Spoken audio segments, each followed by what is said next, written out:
안녕하세요. 저는 카이스트 의과학대학원 이지민입니다. 우선 이렇게 온라인으로 만나게 되어서 반갑고요. 오늘 여러분들에게 제가 말씀드릴 내용은 후성 유전학과 센트럴 도그마로 이해하는 변화 적응 능력이라는 주제입니다. 아마 후성 유전학이라는 걸 들어보셨을 거라고 생각하는데요.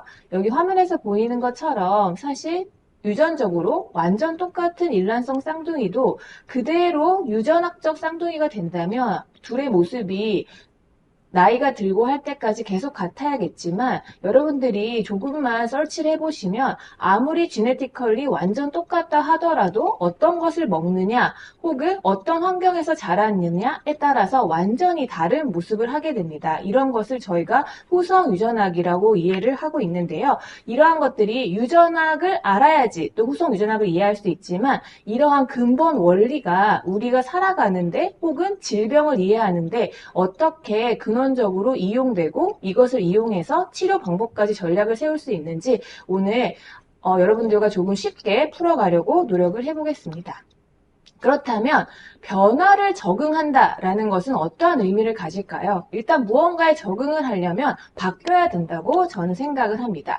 그렇다면 저와 여러분들은 몸에 아주 많은 세포를 가지고 있습니다. 그러한 세포 속에는 DNA가 들어있을 텐데요. DNA가 아주 작은 세포에 들어있으려면 빽빽하게 응축이 되어야지만 합니다. 그러나 마구잡이로 응축이 되면은 엉켜서 풀 수가 없을 것인데요. 그래서 여기 보이는 것처럼 히스톤이라고 하는 구슬 같은 것에 이 DNA가 실처럼 엉켜 있게 됩니다. 엉켜 있다는 표현보다는 이렇게 구슬에 깨어있듯이 깨어있게 되는데요. 아주 규칙적으로 깨어있습니다. 그렇지만 구슬에 말려만 있다면 이것이 아무런 역할을 할 수가 없게 됩니다. 그런데 만약에 이 구슬에서 느슨하게 풀리게 되는 순간 뭔가 이런 틈이 생기게 되고 여기에 다양한 팩터들이 오게 돼서 풀려있는 유전자를 변화시키게 됩니다. 그렇기 때문에 원래 유전적으로 같다 하더라도 많이 풀렸느냐 혹은 감겼느냐에 따라서 완전히 다른 형상을 내보이게 됩니다. 그래서 이러한 무언가의 변화에 적응하거나 변화에 반응하는 것을 후성 유전학이라고 이해해 주시면 될 것 같습니다. 조금 더 원천적으로 뜻을 살펴본다면요. 유전학은 제네틱스, 이미 여러분들이 한 번쯤은 들어보셨을 텐데 후성 유전학이라는 것도 들어보셨겠지만 에피라고 하는 것은 여기 써있는 것처럼 그리스어로 하나의 위란 뜻입니다. 즉 유전학적 변화보다 하나의 어나더 레벨 위에서 조절하는 것을 저희가 후성 유전학이라고 몇십 년 전부터 정의를 해왔고 정의를 한번 같이 읽어보자면 DNA 염기 서열의 변화 없이도 즉 앞서 제가 제일 첫 번째 화면에서 보여준 것처럼 유전학적으로 완전 같은 쌍둥이면 정말 똑같은 그런 피노타입, 똑같은 모습을 해야 될 텐데 염기 서열이 변하지 않아도 염기 서열보다 하나 더 다른 레벨에서 변하기 때문에 패턴과 활성이 변하고 이것이 다음 세대로 유전까지 되는 것을 연구한 학문을 저희가 후성 유전학이라고 하고 있습니다.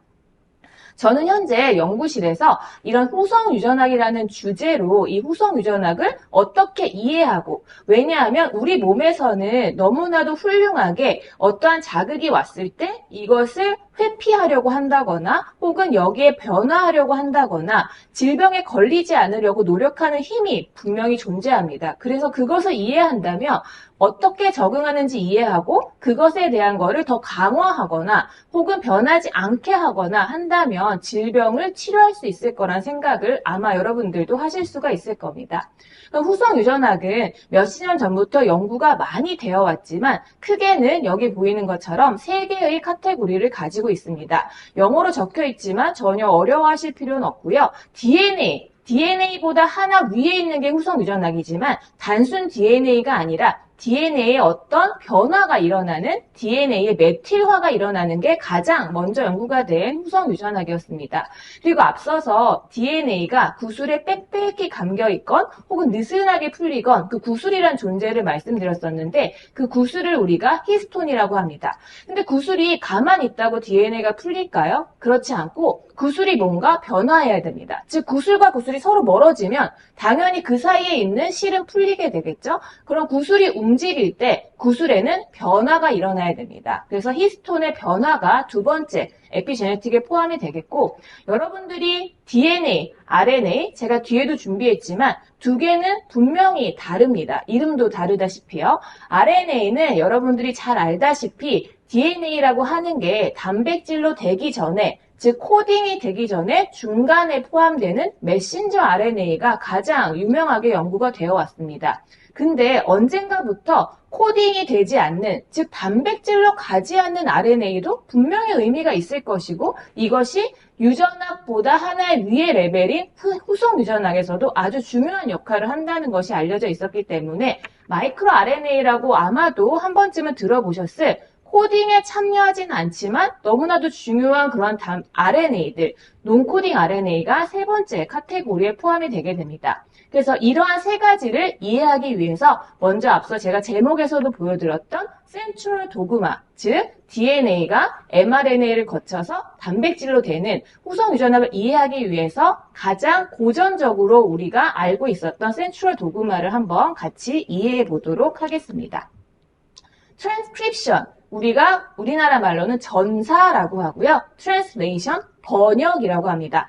전사, 번역, 뭔가 변화하는 것 같은데 비슷한 거 아닌가 생각이 들겠지만, 트랜스크립션이라고 하는 거는 DNA가 코딩 RNA인 메신저, 저희가 메신저를 얘기할 때 어떤 한 사람이 다른 사람한테 뭘 전달해 줄 때도 메신저라고 하잖아요. 그럼 코딩에 참여하는 RNA로 변하는 걸 트랜스크립션이라고 하고, 트랜스레이션이라고 하는 거는 mRNA가 단백질로 변하는 번역을 의미합니다. 그럼 같은 변화인데 왜 트랜스크립션이라고 하고 또 트랜스레이션이라고 하는지 그 용어의 차이에도 한번 집중을 해봐 주셔서 이해를 해주면 좋을 것 같고요. 저희가 함께 이 센트럴 도그마라는 걸 이해한다면 전사와 번역에서 오는 그 차이의 이해를 바탕으로 왜 전사와 번역은 다르지? 같은 센트럴 도그마인데 그거를 한번 이해하실 수 있을 것 같고, 이걸 통해서 그렇다면 우리 몸에 DNA가 어떤 정보가 있다면 그걸로 어떠한 단백질이 나올까를 한번 같이 예측해 볼 수도 있을 것 같습니다. 그래서 이러한 5가지, 그렇게 길진 않을 텐데요. 5가지의 목표를 가지고 센트럴 도그마를 한번 같이 이해해 보도록 하겠습니다. 앞서 말씀드린 것처럼 DNA는 RNA라고 하는 코딩, 중간 매체를 거쳐서 단백질이 나오게 됩니다. 여러분들이 지금 제 모습을 화면 어느 작은 구석에서 볼 수 있으실 텐데요. 제가 여러분들한테 이렇게 지금 만져지진 않지만 보이는 거는 이 단백질이라고 하는 형상을 가지고 있기 때문입니다. 즉 무언가 움직이고 우리 몸에서도 세포가 움직이고 하는 거는 전부 다 단백질 수준까지 같기 때문인데요. 그러나 우리가 그 수정란이라고 하는 처음 작은 세포, 정자가 난자가 만나서 하나의 세포로 저희는 모두 생명체가 시작이 되는데 그 세포 안에 모든 게 단백질로 존재하진 않을 것입니다. 그런데 가장 원초적인 정보를 여기 보이는 DNA가 가지고 있고, 근데 DNA가 아주 단백질로 straightforward하게 바로 가는 것이 아니라 중간 단계를 거치게 됩니다. 아니 DNA가 그냥 프로틴으로 되면 완전 효율적인 거 아닌가 라고 생각하실 수 있지만, 저도 생명 현상을 연구해 보니까 다단계, 멀티 스텝이 있다는 건 무언가 잘못됐을 때 한번 교정할 수 있는 찬스가 있다는 걸 의미합니다. 이건 상당히 생명 현상에 의해서 중요한데요. 우리가 앞서서도 얘기했지만 어떠한 자극에 반응을 잘 못해서 질병이 될 수도 있는데, 단계가 멀티 스텝이 있다는 건 한 번 꼬였을 때 그래도 판단을 하고 다시 돌아간다거나 아니면 제대로 된 것만 다음 단계로 넘긴다거나 할 수 있기 때문에 스텝 바이 스텝이 있다는 거, 한번 고칠 기회가 있다는 걸 의미해서 상당히 중요합니다. 즉 그래서 가운데에 있는 코딩 RNA가 존재하게 되고, DNA가 RNA가 될 때는 트랜스크립션, 그다음에 RNA가 프로틴이 될 때는 앞서 얘기한 것처럼 번역이라고 합니다. 왓슨 앤 크릭이라고 여러분들이 또 들어보셨을 만한 아주 훌륭한 위인들이 1958년에 이 현상을 연구하게 됩니다. 근데 그때는 단순히 DNA, RNA, 프로틴 이렇게 3가지 단계라기보다는 그냥 핵산, DNA, RNA는 전부 다 핵산을 포함하는데요. 핵산이 단백질이 되는구나 라는 정도의 수준으로 밝혔지만 이 수준도 사실 엄청난 정보가 되고 그렇지만 훗날에 다다라서 이러한 변화에는 정말 디테일하고 그 다음에 우리가 앞으로 밝혀내야 될 것도 많은 다양한 스텝이 존재한다는 것을 알게 됩니다. 그래서 이러한 것이 센트럴 도그마의 기본이라고 생각하시면 되겠습니다. 그래서 트랜스크립션, 전사를 먼저 시작을 해볼 텐데요. 전사는 핵산이라고 하는 DNA, RNA, 즉 핵산이라고 하는 하나의 카테고리 안에서 변화가 됩니다. 즉 레터가 되는 어떻게 보면은 같은 수준에서의 변화라고 이해를 하시면 될 텐데 그래서 전사라고 하는 말의 의미는 직접적인 카피. 물론 DNA와 RNA가 많은 부분에서 다르지만 그래도 직접적으로 무언가를 카피했다는 의미를 포함하게 됩니다. 여기에 적혀 있는 거는 여러분들이 전부 다 이해하실 필요는 없지만 제가 강조하고 싶은 것은 전사든 번역이든 시작이 있고 끝이 있습니다. 그래야지만 뭔가 끝나지 만약에 언제 시작될지 언제 끝날지 모른다면 이것은 조절되지 못할 것입니다. 그래서 항상 방향성이 있고 여기 보면은 DNA는 더블 스트랜드, 즉 이중 나선이라고 많이들 배우셨을 텐데 이중 나선이지만 이 두 개의 나선이 각각의 방향을 가지게 됩니다. 그래서 어떠한 방향성을 가지느냐, 어디서 시작하고 어디서 끝나느냐 이러한 것들을 조절해야 되는데 이 전체적인 과정이 같은 핵산 안에서 DNA가 RNA가 되기 때문에 트랜스크립션이라고 하는 영어 용어가 여기서 쓰이게 됩니다. 그러면 간단히 RNA와 DNA를 한번 구분해 보겠습니다. 아주 그림에서도 확실하게 볼 수 있는 것처럼 RNA는 스트랜드, 즉 백본이 하나입니다. 그렇지만 DNA는 이중 나선입니다. 여러분들이 딱 봐도 이 두 개가 합쳐져서 꼬여 있는 게 조금 더 안정적으로 보이지 않나요?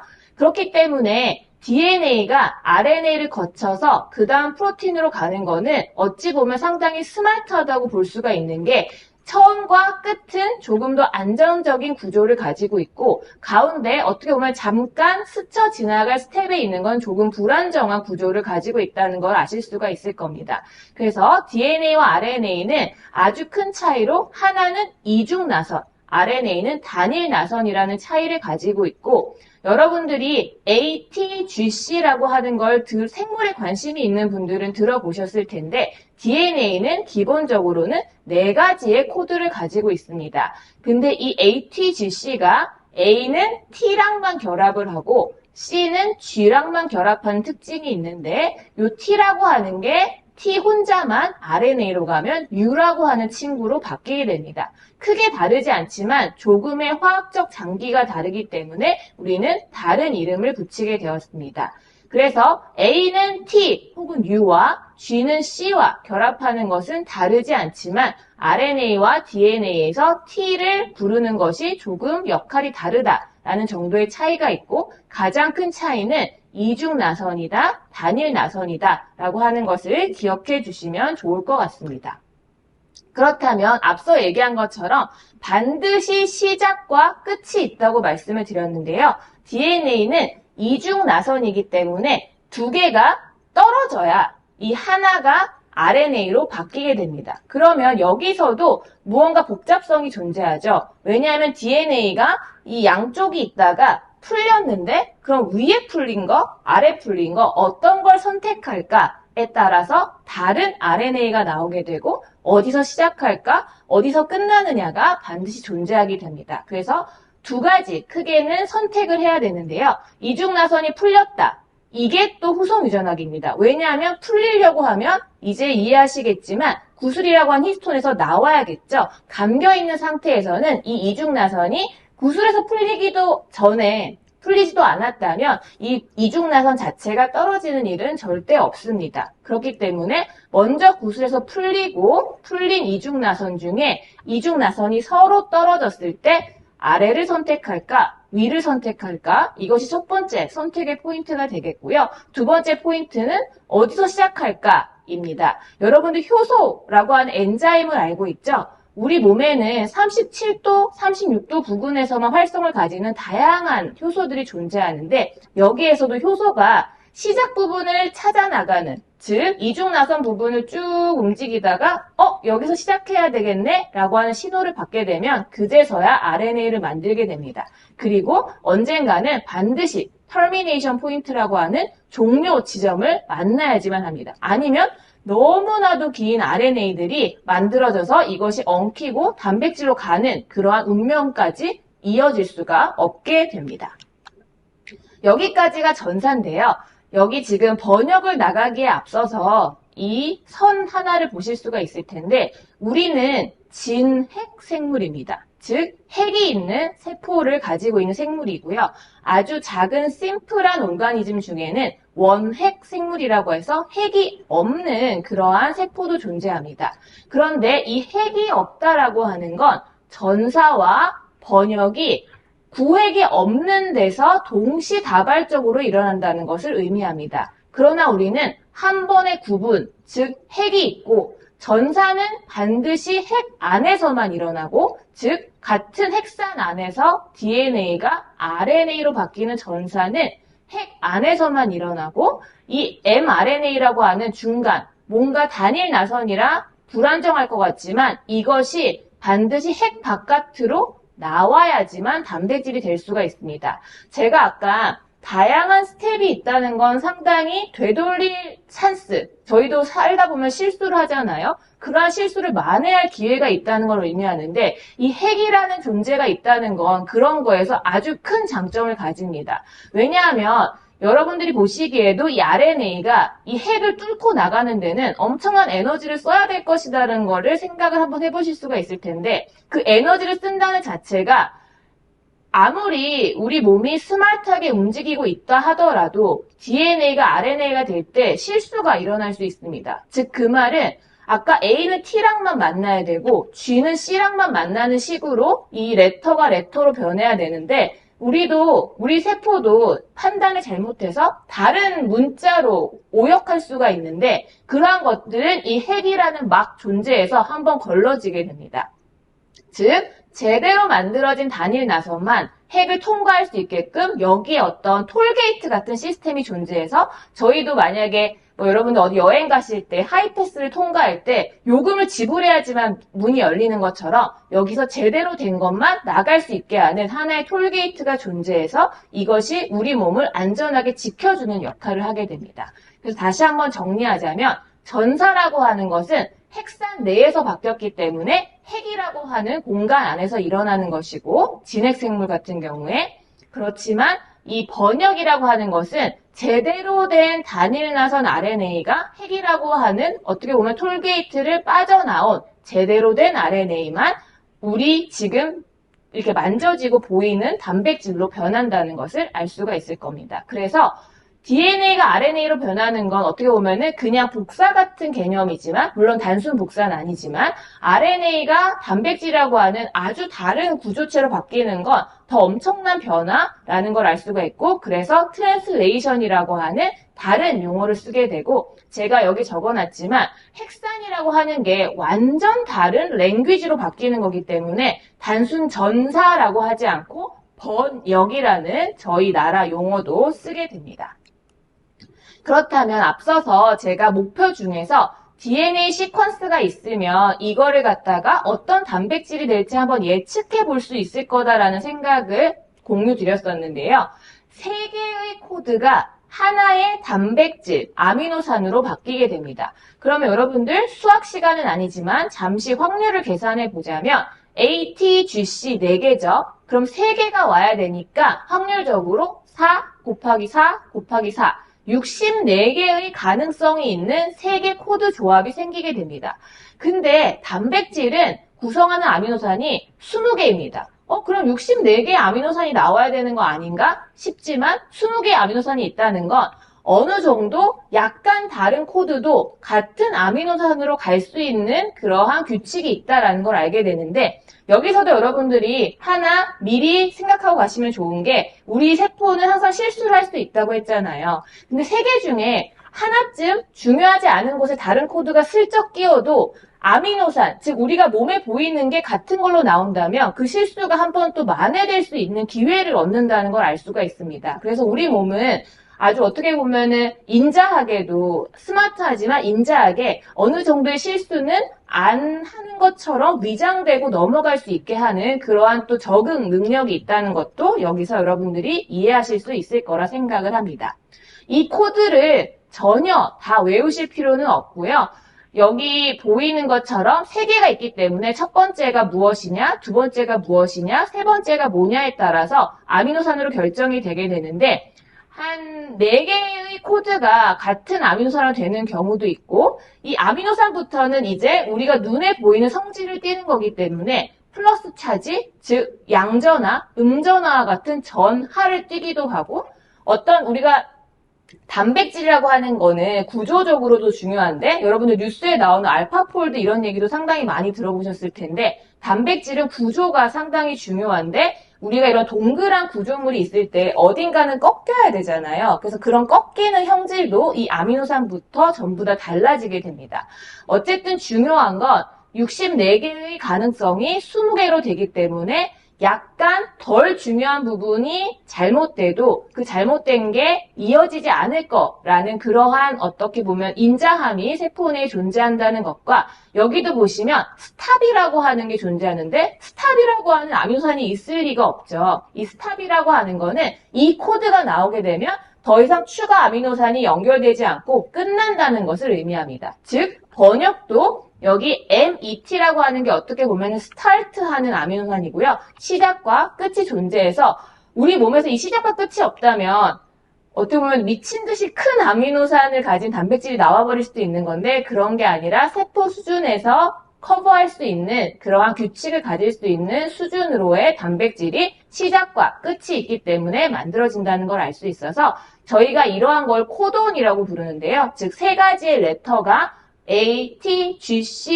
이 4개 중에 어떤 게 왔냐에 따라 그것이 코돈이라는 단위가 되고 하나의 아미노산이 되는데 64개의 가능성이 있지만 20개의 아미노산만 되고 시작과 끝이 있다라고 하는 게 여러분들이 번역을 향후에 좀 더 관심이 있다면 배우게 되겠지만 생명현상에서 아주 중요한 단백질이 되는 순간을 센트럴 도그마로 이해했을 때 전사와 번역을 이런 식으로 조금 여러분들께 쉽게 설명드리고 싶었습니다. 그러면 여기서부터 이제 다른 RNA가 존재하게 됩니다. 제가 여기서 논코딩 RNA가 시작된다는 걸 여러분들께 말씀드릴 수가 있는데 tRNA라고 하는 게 존재하는데 이것은 트랜스퍼 RNA입니다. 무언가를 전달해 주겠죠. 근데 앞서서 DNA는 이중나선이기 때문에 더 안전하다고 말씀은 드렸지만 RNA라고 하는 건 단일 나선이기 때문에 어떻게 보면은 플렉서빌리티가 있습니다. 그 말은 뭐냐면 이중나선은 너무 이 스테이블해서 꼬거나 휘게하거나 하는 게 힘든데 RNA는 단일 나선이기 때문에 얘 자체가 뭐 클로버 모양으로 꼬이기도 하고 그 다음에 변화할 수가 있습니다. 여기서도 보면은 약간의 클로버 모양을 띠고 있는 걸 알 수가 있는데요. 이렇게 클로버 모양을 띠게 되면 보시기에도 어때요? 그냥 나선일 때는 거기에 어떤 구조물이 오기가 헐렁헐렁하겠지만 이렇게 클로버처럼 약간 어떻게 보면 파리채 같잖아요. 그렇게 구조물처럼 꼬이게 되면 여기에 어떤 커다란 물질이 안정적으로 오게 됩니다. 즉 무언가를 들 수도 있는 것처럼요. 그렇기 때문에 이렇게 RNA가 구조적인 변화를 하게 되면 다른 역할을 부여받게 됩니다. 즉 여기서는 트랜스퍼하는 기능을 하게 되는데 앞서서 번역이라고 하는 거는 핵산이 단백질로 변해야 되기 때문에 상당히 큰 변화인데 그렇다면 무언가를 전해줘야겠죠. 즉 4개의 ATGC로 됐던 그 코돈을 읽는 것과 동시에 맞는 짝꿍의 아미노산을 꼬리에 붙여서 걔를 연결시키게 됩니다. 즉 우리가 앞서 배웠던 64개의 가능성에서 20개의 규칙이 나왔는데 그 아미노산을 규칙에 맞게 시작하고 끝내는 역할을 이 트랜스퍼 RNA가 하게 되어서 그 DNA와 프로틴 사이에 있던 RNA만 중요한 게 아니라 코딩에 직접 참여하진 않지만 도와주는 논코딩 RNA들이 코딩 자체에도 엄청난 영향을 끼친다는 걸 알게 됩니다. 그래서 트랜스퍼 RNA가 지금 제가 강의하는 데서는 가장 처음 등장하는 논코딩 RNA라고 이해해 주시면 되겠고요.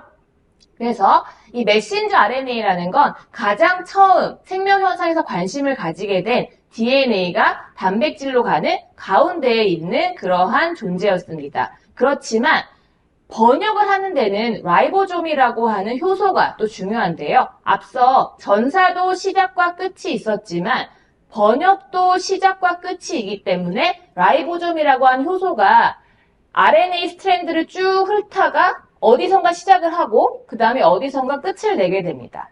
그래서 요 안에도 RNA가 존재하는데 이 라이보솜 RNA라고 하는 거 다 기억하실 필요는 없지만 코딩에 참여하는 RNA 외에 코딩에 참여하지 않지만 너무나도 중요한 후성 유전학적인, 즉 여기서도 DNA 자체를 변화시킨다기보다는 DNA를 무언가로 만드는데 아주 중요한 역할을 하고 있죠. 그래서 이러한 것들이 논코딩 RNA로 등장을 하게 됩니다.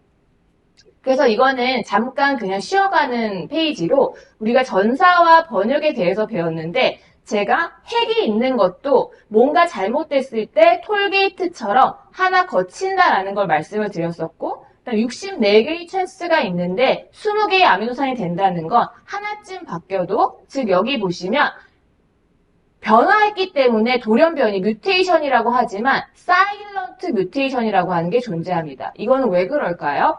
사실 TTC가 RNA로 되게 되면 AAG가 될 텐데 왜냐하면 T는 A랑만 만날 수 있고 C는 G랑만 만날 수 있기 때문에 이렇게 전사가 됩니다. 근데 AAG도 라이신이라고 하는 단백질이 되지만 AAA도 라이신이라고 하는 단백질이 되기 때문에 DNA 순에서 C가 T, 이 자리가 어떻게 보면 덜 중요한 자리일 수 있는데 이 정도 뮤테이션은 침묵한 채로 넘어간다는 거죠. 즉, 이 정도 돌연변이는 우리 몸에서 인자하게도 이 라이신이라고 하는 똑같은 걸로 변하기 때문에 이 정도 실수는 괜찮다라는 것입니다. 그렇지만 아주 넌센스한 그런 뮤테이션도 존재하는데 이거는 뭐냐면 TTC가 이 앞자리가 좀 더 중요하다고 했을 때 ATC가 돼버리면 스탑이라고 하는 아예 단백질이 잘 만들어지다가 더 만들어져야 되는데 끝나버리게 됩니다. 그럼 이거는 원하지 않던 단백질이기 때문에 질병을 유발할 수도 있고 우리 몸에 다른 변화를 가지고 오게 됩니다. 그래서 이러한 식의 뮤테이션이 일어나면 이게 큰 영향을 끼치는 돌연변이가 되는 것이고요. 그 다음에 미스센스라고 하는 게 뭐냐면 스탑처럼 아예 끊기는 것처럼 위험한 변화는 아니지만 그래도 변하기 때문에 문제가 생기게 됩니다. 그런데 라이신이라고 하는 건 양전하를 띠고 알지닌이라고 하는 것도 양전하, 파지티브 차지를 띠는데 변했지만 그나마 차지라도 같으면 좀 괜찮다.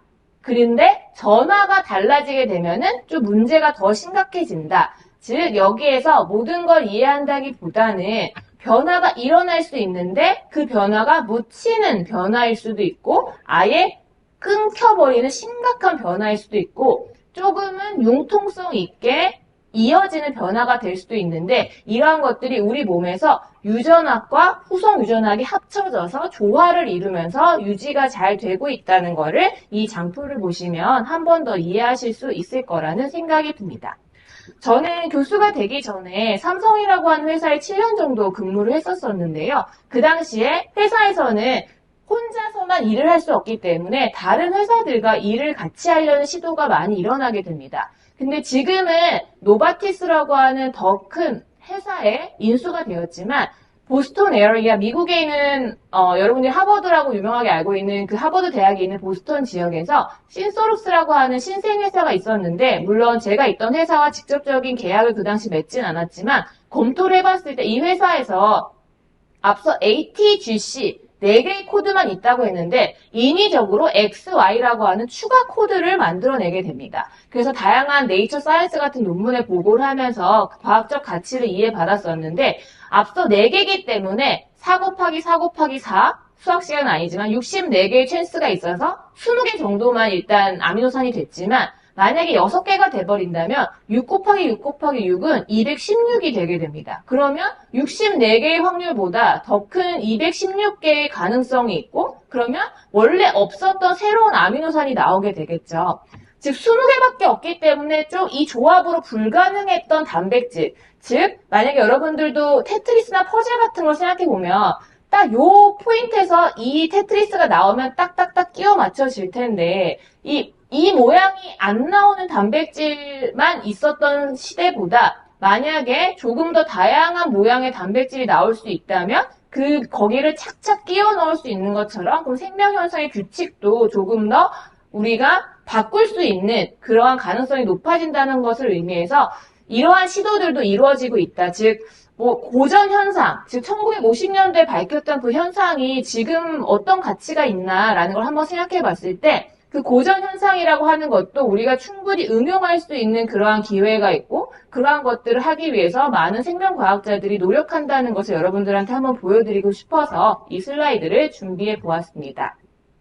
그럼 저희가 현재까지 DNA가 RNA가 됐고 RNA가 단백질이 됐는데 이것도 대단히 큰 변화인데 여기서 끝나면 참 좋겠지만 우리가 항상 뭔가 포스트 시대가 왔다. 지금 우리는 포스트 코로나 시대를 나름 살려고 노력을 하고 있잖아요. 근데 번역 이후에 또 포스트가 존재합니다. 그게 번역 후 과정이라고 하는데요. 앞서 제가 히스톤이라고 하는 단백질에서 DNA라고 하는 실이 풀리려면 히스톤이 변화해야 된다고 했는데 히스톤도 단백질입니다. 즉 단백질로 잘 만들어진 다음에 이 이후에 뭔가 변화가 일어나게 되는데 여기 보이시는 것처럼 메틸기가 붙는 거나 아세틸기가 붙거나 다양한 잔기들이 변화하게 되는데 이러한 변화가 단백질을 빨리 없어지게도 하고 빨리 어딘가로 이동하기도 하고 단백질들끼리 결합을 해서 더 큰 구조체를 이루게 하기도 하고 혹은 옆에 있는 단백질 친구와 헤어지게도 하는 역할을 하게 됩니다. 그래서 이 단백질 번역 후 과정이라는 게 너무나도 중요하다고 또 이해가 되고 있어서 센트럴 도그마 이해에서 그치지 않고 우리 몸의 자연 현상을 이해하기 위해서 정말 많은 시도들이 이루어지고 있다는 것을 알 수가 있을 겁니다. 그럼 저희가 DNA가 RNA가 되고 그 다음에 단백질이 되는 것을 배웠는데 여기에 단백질이 만들어진 이후에 또 다른 포스트 트랜슬레이셔널 모디피케이션이 존재하기 때문에 우리 몸이 제가 여러분들과 완전 다르게 생겼고 앞서서 쌍둥이면서도 다르다고 했지만 우리가 다 각기 다른 어떤 역할을 하고 세포도 간 조직에 있는 세포, 뇌에 있는 세포 완전히 다르잖아요. 그러한 다양성은 이렇게 수많은 변화가 존재하기 때문에 다양성이라고 하는 것이 부여될 수 있다라고 하는 걸 이해하실 수 있을 거라 생각을 합니다. 그래서 히스톤이라고 하는 단백질에서 이 DNA가 감기고 풀리는 후속 유전학을 다시 한번 3기에서 말씀을 드리려고 하는데요. 이 히스톤이라고 하는 거에 앞서 말하는 잔기들이 붙게 되면 이 잔기를 일단 붙이려고 쓰는 라이터도 존재해야 되겠죠? 근데 한번 붙이고 그게 쭉 유지되는 게 아니라 때는 지우개도 존재하게 됩니다.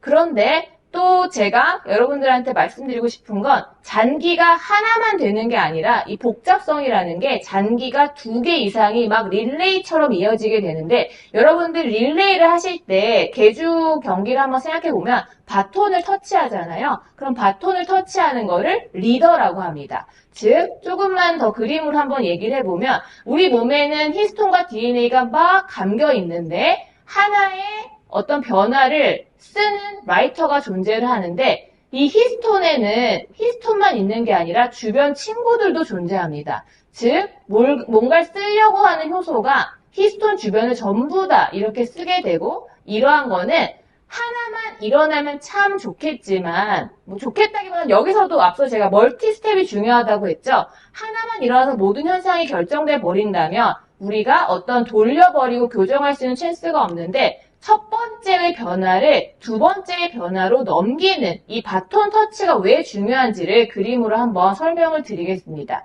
그래서 메틱이라고 하는 첫 번째 변화와 그 다음에 두 번째 유비퀴틴이라고 하는 두 번째 변화를 이어주는 바톤이 존재하기 때문에 이 바톤으로 인해서 여기서 끊길 거냐 두 번째까지 이어질 거냐 하는 그러한 구분도 되게 됩니다.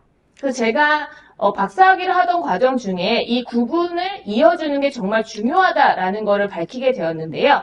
여러분들도 어떤 과학적 공부를 하게 되면 저는 예전부터 그림을 그리는 걸 좀 좋아했었습니다. 그래서 여기 보시면 농구하는 장면, 물론 이거는 조금 제가 그림을 잘 그리는 친구한테 의뢰한 거긴 해요. 왜냐하면 제가 그림을 이렇게까지 잘 그리지는 못하는데 무언가 여기 보면 노말이 있고 캔서가 있는데 한 농구 선수는 이기려고 합니다. 즉 캔서로 몰아가려고 하는데 한 친구는 이거를 막으려고 합니다. 저는 리더라고 하는 바톤을 터치해서 이게 같은 편으로 될 수도 있지만 이 리더라고 하는 게 하나를 인지하는 게 블락킹이라는 개념으로도 생각을 해봤거든요. 즉 매튀기까지만 이루어진다면 이 농구 선수, 이 왼쪽에 있는 선수가 이길 텐데 이 두 번째 거를 방해하는 애가 존재하기 때문에 이 골이 넣어지지 않고 이 골이 들어가면 캔서가 되는 건데 막는, 즉 단백질이 만들어지고 그 후에 매트릭이라는 걸 붙었을 때만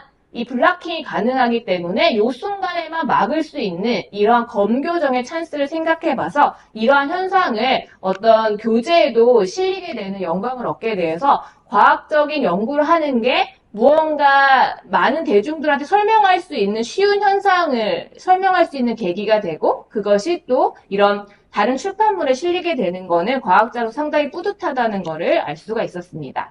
마지막으로 여러분들에게 후성 유전학, 센트럴 도그마가 우리 몸에서 어느 정도 중요하다라는 거를 이제 조금 이해하셨을 거라고 제가 기대를 해보지만 유전자 가위라고 하는 2020년에 노벨상까지 받게 된 이 유전자 가위를 끝으로 설명을 드리면서 어떻게 센트럴 도그마와 후성 유전학이라고 하는 게 우리 몸에서 교정, 질병을 바꾸는 것으로 응용될 수 있는지 응용 파트를 설명드리고 오늘 강의를 마쳐보고자 합니다.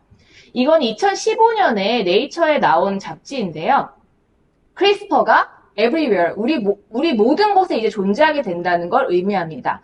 크리스퍼라고 하는 거는 유전자 가위, 즉 유전자를 뭔가 바꾸는 거죠. 근데 유전자 가위가 유전자를 교정하는 것뿐만 아니라 요즘은 다양한 것으로 응용까지 되게 되고 저도 여기에 관심을 가지고 또 연구를 진행하고 있습니다. 여러분들 과학적 현상이라는 게 앞서 센트럴 도그마도 1950년대에 밝혀졌지만 이 유전자 가위도 2020년에 노벨상이라고 하는 걸로 어떻게 보면 노벨상이 과학적으로 아주 어떻게 보면 영광스러운 상이잖아요. 근데 이 상이 나오기까지 상을 받은 건 지금 여기 다우드나와 샤펜티에라고 하는 두 여성 과학자지만 이 크리스퍼가 노벨상을 받기까지는 수많은 과학자들의 노력이 있었고 제가 뒤에 조금 얘기를 드리겠지만 노벨상을 이 뺑장이라고 하는 사람이 받느냐 이 두 여성 과학자가 받느냐 그런 신경전도 상당히 많았다고 저는 알고 있고 특허로도 엄청나게 싸우고 있는 것을 뭐 제가 당사자는 아니지만 알고 있습니다. 그렇지만 하나의 기술이 이렇게 영광스러운 노벨상까지 되기 위해서는 정말 예전부터의 시도가 있었고 어떻게 보면은 조금 더 먼저 이거를 밝혔더라면 제일 먼저 한 사람이 노벨상을 받았겠지만 이 응용하고 응용하는 것도 의미가 있고 그 응용에서 또 원천을 밝힐 수가 있기 때문에 이 두 여성 과학자가 상을 받게 된 그런 히스토리를 가지고 있습니다. 그럼 진짜 크리스퍼를 만든 사람이 누구냐에 대해서 갑론을박이 있는데요. 이것을 약간의 재미와 함께 살펴보면 좋을 것 같습니다. 여기 중요 논문에서도 불러지지 않는 영웅이라는 말이 있는 것처럼 앞에서 제가 슬라이드에서도 보여드렸지만 수많은 과학자들의 공로가 쌓여서 이 노벨상이라고 하는 것까지 왔는데 여기에서는 분명히 약간 배 아픈 사람들도 존재할 거라고 생각을 해요. 물론 순수한 마음을 가지고 과학 현상을 연구하고 저도 그러고 싶지만 주변에서 비슷하게 노력한 것 같은데 왠지 더 스포트라이트를 받게 되면 조금 슬플 수도 있는데 그러한 식으로 히어로가 있고 또 언성 히어로가 있는 것이 과학적으로도 마찬가지지만 이 크리스퍼라고 하는 분야에서도 이 부분이 조금 비교되면서 이어지고 있었습니다. 그렇다면 유전자 가위도 여러분들이 전부 다 아실 필요는 없지만 어쨌든 이 여성 과학자들에 의해서 상당히 먼 지역에 떨어져 있는 과학자였는데 이 여성 과학자가 서로 커뮤니케이션을 하면서 유전자 가위를 디벨롭하게 됩니다. 즉 이걸 보시면 여러분들이 과학적 꿈을 가지고 계속 이걸 이뤄나간다면 단순히 같은 지역, 우리나라에서만 커뮤니케이션이 이루어지는 것이 아니라 아주 먼 곳에 있는 사람과도 충분히 콜라보레이션을 할 수 있고 그러한 것들이 과학적 가치를 이어나가는 데 중요하게 쓰인다는 걸 이해하실 수가 있을 건데요. 앞서 얘기한 것처럼 다양한 시도들이 전 세계 각국에서 이어지고 있었습니다. 그런데 가장 최근에 유전자 가위를 연구하기 시작했던 팽장이라고 하는 과학자는 이 보스턴 10번 이 지역에서 존재하는 과학자였고 여기서 연구를 활발히 하고 있었습니다. 근데 이거는 정말 우스갯소리로 하는 얘기인데 이 많은 과학자 중에 누가 앞서 제가 얼굴을 보여드려서 알겠지만 가장 젊은 사람이 보스 역할을 하고 있습니다. 즉 아이디어만 있으면 뭐 나이가 적고 많음이 중요한 게 아니라 가장 젊은 사람도 팀의 리더가 될 수 있고 이게 과학적으로는 가능하다라는 것을 알 수가 있어서 물론 뭐 계급 사회도 중요하고 그런 것이 존재하지만 여러분들이 과학적인 어떤 힘을 가진다면 충분히 젊은 나이에도 많은 사람들을 리드할 수 있을 거라는 생각을 하게 됩니다. 그렇다면 이 팽장이라고 하는 이 3명 중에서 누가 진짜 유전자 가위를 만든 사람이냐 그런 갑론을박이 있을 수 있는데 앞서 저희가 진핵, 즉 핵을 가졌기 때문에 상당히 이게 놀라운 변화, 즉 심플한 박테리아나 이런 올가니즘보다 우리가 가진 큰 장점이 핵이라는 구조물이 존재하는 거라고 했는데 이러한 핵을 가진 어떻게 보면 동물 세포를 마말리안 시스템이라고 하는데 이 팽장이라고 하는 사람은 마말리안, 즉 동물 세포를 유전자 가위로 변화시키는 걸 가장 처음 이스태블리시 했기 때문에 나는 진짜 동물 세포를 변화시키는 유전자 가위를 만든 사람이다 라고 해서 어떻게 보면은 조금 더 우수성을 강조했지만 노벨상은 아주 원천적으로 왜 유전자 가위가 나왔느냐를 밝힌 이 2명에게 집중이 됐다는 거를 어떻게 보면 결과가 났으니까요. 그렇게 해서 노벨상 수상자가 갈렸다는 걸 말씀드리고 싶었습니다. 근데 앞서서 언송 히어로가 많다라고 했는데 그 말은 한 명이 노력해서 된 게 아니라 많은 사람들이 앙상블을 이뤘기 때문이라는 걸 알 수가 있을 것입니다. 즉 어떠한 앙상블들이 있었는지 한번 마무리로 살펴보도록 하겠습니다. 제가 처음 던졌던 질문이 이 유전자 가위라는 파트에서 누가 크리스퍼를 만든 사람이냐, 발견한 사람이냐라고 하는 거였는데 약간 말장난 같지만 WHO를 앞서 저희가 ATGC도 코드가 바뀔 수 있다고 했는데 이 알파벳을 조금만 리어레인지 해보면 how라는 말이 되게 됩니다. 그 다음에 insert, 즉 삽입할 수 있는 것도 코드에서 존재하겠죠. 그 다음에 이렇게 글씨를 바꾸는, 단위로 바꾸는 것도 존재할 텐데 Who discovered CRISPR라고 하는 거를 조금만 바꿔보면 크리스퍼가 어떻게 밝혀졌을까? 즉 누가 밝혔냐, 물론 그 당사자들한테는 중요하겠지만 저희는 어떻게 이것이 발견됐냐를 이해한다면 이 유전자 가위를 조금 더 잘 이해할 수 있고 제가 제목에서 보여드렸던 것처럼 어떻게 우리 몸에 있는 후성 유전학과 센트럴 도그마를 응용해서 우리가 닥친 변화에 세포가 적응하려고 노력하는지 이해할 수 있을 거라는 생각을 하게 됩니다. 그래서 크리스퍼가 어떻게 나오게 됐는지를 마지막으로 이 변화 적응하고자 하는 힘을 조금 더 강조하면서 수업을 마쳐보려고 합니다. 유전자 가위는 아마 여러분들이 어떤 신문이나 방송, 요즘 뭐 신문을 읽는 사람은 없죠. 방송에서 많이 봤을 텐데요. 유전자를 바뀌기 위해서 이 장갑처럼 바꾸고자 하는 유전자를 잡는 부분이 존재합니다. 즉 유전자를 인식을 해야 되고 가위니까 자르는 역할이 존재합니다. 그래서 잡는 이 그래파는 어떻게 보면은 장갑 같은 거와 자르고자 하는 가위가 세트인데요. 이게 잡는 것, 가위가 무엇냐에 따라서 1세대, 2세대, 3세대로 변화를 하게 되었고 저희는 현재 3세대 유전자 가위를 맞닥뜨리고 있습니다. 근데 많은 과학자들은 이미 4세대가 되었다, 5세대가 되었다 이런 식으로 또 응용도 하고 있음을 알 수가 있는데요. 근데 0세대 유전자 가위도 존재합니다. 여러분들이 조금 생명 현상에 관심을 가지고 공부를 하셨으면 제한 효소라고 하는 걸 한 번쯤은 들어보셨을 텐데 제한 효소가 뭐냐면 그 아주 원초적인 동물, 그러니까 원초적인 세포 시절부터 특정 특정 DNA 시퀀스만 자르는 그러한 효소가 존재했는데 저희는 이 원초적인 그 시스템에서 만들어내는 그러한 효소를 아주 많은 생명공학에 이용합니다. 왜냐하면 저희가 유전자를 편집해야 되는데 어딘가를 자르고 어딘가를 이어야 되잖아요. 근데 그런 걸 자르는 게 이미 그런 심플한 오르가니즘에 모두 준비가 되어 있었기 때문에 원핵생물이 진핵세포보다 어떻게 보면 진화가 덜 됐다고 생각할 수 있지만 이 원핵세포도 너무나도 스마트하게 이미 다 가지고 있는 시스템이 존재해서 저희가 거기에서 무언가를 자르게 됩니다. 이용하게 됩니다. 그래서 제한효소라고 하는 건 40년간 유일하게 우리가 원핵세포에서 쓸 수 있는 그러한 효소인 줄 알고 있었습니다. 그런데 유전자 가위라고 하는 게 아주 심플하게는 원핵세포, 저희도 요즘 저도 3월 정도? 지금이 8월인데요. 2022년 3월에 코로나에 걸렸었는데, 이제 그때 저는 그렇게 증상이 많지 않았지만, 우리 몸도 밖에서 어떤 바이러스가 침투하면은, 그걸 이겨내려고 사실은 열도 나고 하는 게 어떻게 보면은 자연스러운 현상입니다. 근데, 원핵세포에도 이 자연스러운 현상이 존재했는데, 그게 뭐냐면, 외부 침입자가 나타났다? 그럼 이거를 기억했다가, 다음에 오면은 잘라버리자. 라고 하는 게 유전자 가위의 아주 심플한 컨셉입니다.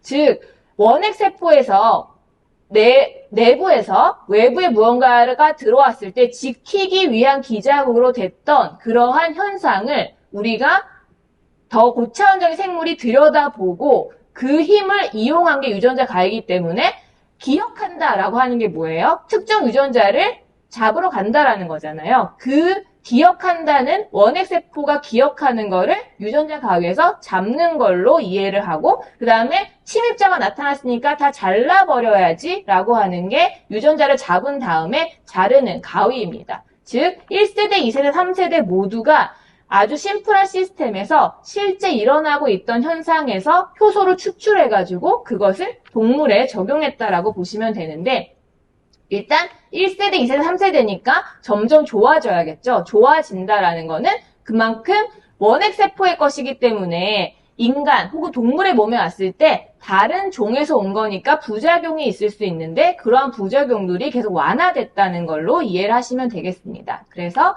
어쨌든 DNA를 잡아야 되기 때문에 그러니까 여기 보면 약간 손가락 모양처럼 생기지 않았나요? 손가락 모양처럼 이러한 것들이 구조적으로 잡을 수 있는 역할을 하는 그런 RNA. 아까 제가 DNA는 이중나선이기 때문에 변화할 수 없지만 RNA 같은 단일 나선은 구조적인 힘을 가질 수 있다고 했잖아요. 그래서 구조적으로 무언가를 잡는 것, 그 다음에 자르는 것이 존재하게 됩니다. 그리고 2세대, 3세대로 변화하면서 이러한 것들이 조금 변화했다. 그래서 달라진 잡는 것, 달라진 자르는 것이 유전자 가위가 발전하는 방향이라고 보시면 되겠습니다. 우리가 어떻게 유전자 가위가 나왔는지 한번 이해해 보자고 제가 말씀을 드렸었잖아요. 사실 1987년 저희 나라와 가까운 일본에서 유전자 가위를 발견은 어떻게 보면 한 셈입니다. 그런데 발견을 해놓고 그거를 규칙을 못 찾은 건데 그걸 한번 같이 왜 못 찾았을까 한번 보도록 하겠습니다. 이 논문 되게 오래된 논문이지만 여기에 어떤 마지막 디스커션을 보면은 무언가 가능성 근데 모르겠다.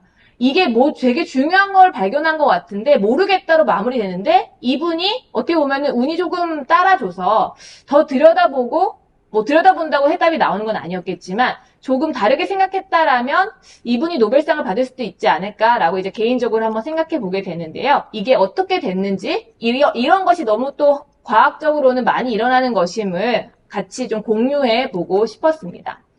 만약에 지금 바이오 인포메틱스, 요즘 AI, 생물 정보학 너무나도 화두가 되고 있는 건데 이 복잡한 레터에서 여러분들이 이 바이오 인포메틱스라는 걸 사실 그냥 보고는 찾을 수 없겠죠. 그런데 뭔가 좀 한번 쉬어가고 조합을 빼내보려는 능력을 가진다면 이 무작위한 거에서도 규칙을 찾을 수 있을 거라고 생각을 하실 수가 있습니다. 그렇다면 우리가 지금부터 같이 도전해 볼 건 뭐냐면 이렇게 쭉 있는 거 아무 규칙도 없어 보이잖아요. 즉 1987년에 오사카 유니버시티에 있었던 과학자는 이러한 걸 발견을 했는데 이게 되게 중요한 시퀀스인데 규칙을 찾지 못했던 겁니다. 근데 우리 한번 어떻게 규칙을 찾을 수 있는지 무규칙한 그 레터에서 바이오 인포메틱스라는 글씨를 꺼내본 것처럼 한번 같이 규칙을 찾아보도록 합시다.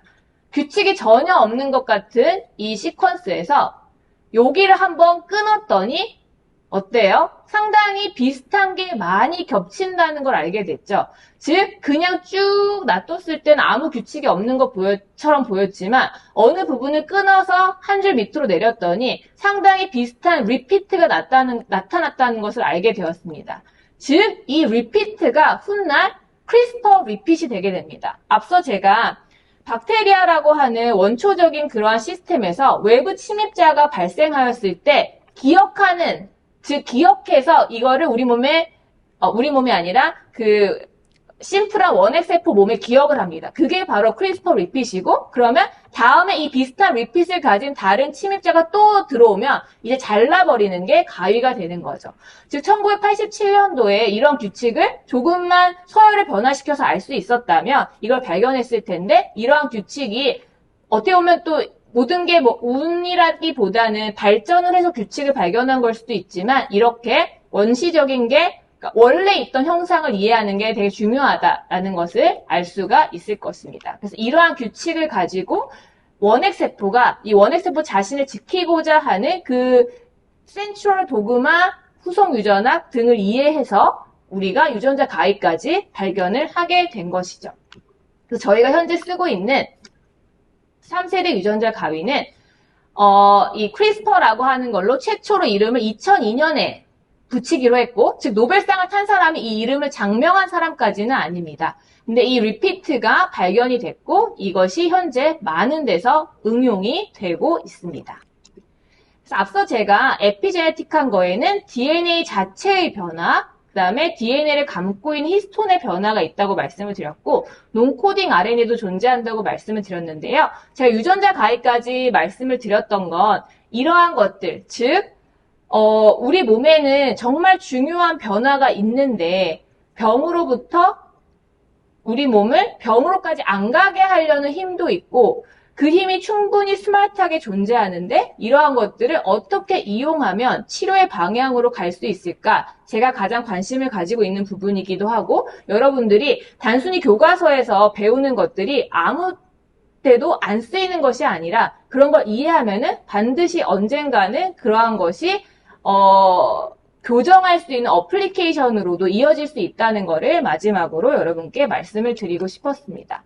저는 현재 의과학대학원 후성유전의공학연구실, 지금 여기 글자가 살짝 밀렸는데요. 여기서 연구를 하고 있는데, 후성유전학 제가 제일 첫 장에서 쌍둥이로 보여드렸었잖아요. 근데 벌들이 여왕벌이 있고 일벌이 있는데 애벌레일 때는 전부 다 같은 유전자를 갖고 있습니다. 근데 로얄 젤리를 먹었느냐, 단순히 사료를 먹었느냐에 따라서 로얄 젤리만 먹으면 그 애벌레는 유전자가 완전히 같아도 여왕벌이 됩니다. 근데 그냥 로얄 젤리가 아닌, 사실 그 먹이에 앞서 제가 잠깐 지나가는 단어로 보셨을지 모르겠지만 잠깐만 돌아가 보면 마이크로 RNA라고 하는 논코딩 RNA가 로얄 젤리에는 특정 논코딩 RNA가 없고, 그 다음에 그냥 일반 애벌레가 먹는 거에는 특정 마이크로 RNA가 되게 많습니다. 그러면 이러한 것들을 뭘 먹느냐에 따라서 우리 몸에 들어간 것들이 다양한 후속 유전학을 건드리게 되고,